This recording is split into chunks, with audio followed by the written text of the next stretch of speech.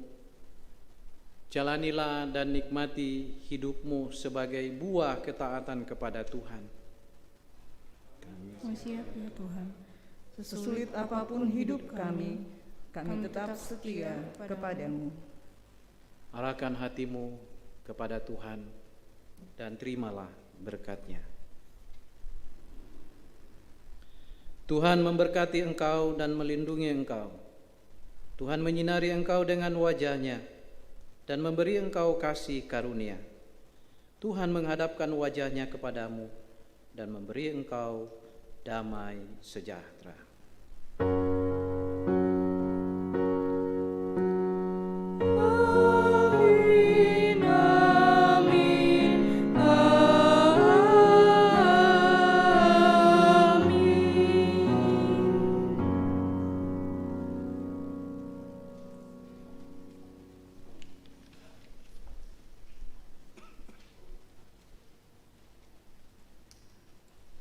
Adapun penekanan warta jemaat kita, rencana baptisan kudus akan diadakan tanggal 25 Desember 2020 bagi Bapak Ibu saudara-saudari yang ingin membaptiskan anak atau keluarganya agar menghubungi kantor gereja. Begitu pula bila mana ada warga jemaat yang rindu untuk dilayani ibadah keluarga atau ibadah syukur, dapat melaporkan ke tata usaha gereja atau ke komisi ibadah gereja, ibadah jemaat.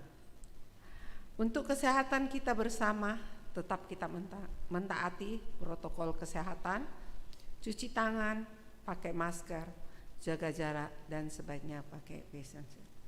Demikianlah penekanan warta jemaat kita. Kita akan kembali bangkit berdiri. Kita tutup ibadah kita dengan nyanyian NKB 143 bait pertama dan kedua.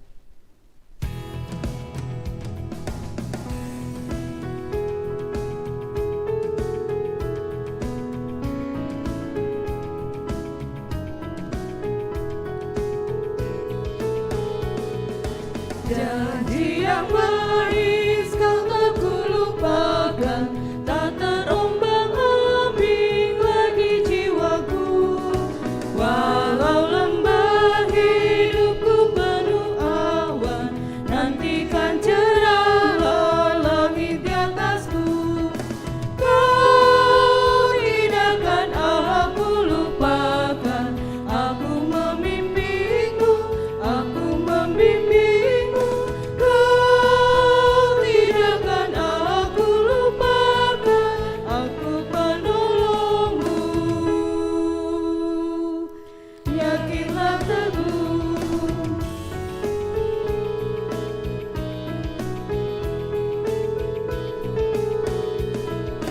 Yakinkan janji kau tak kulupakan, dengan sukacita aku jalan terus. Dunia dan kawan tiada ku harapkan, satu yang setia, Yesus penebus. Kau tidak akan aku lupakan, aku memimpinmu, aku membimbingmu.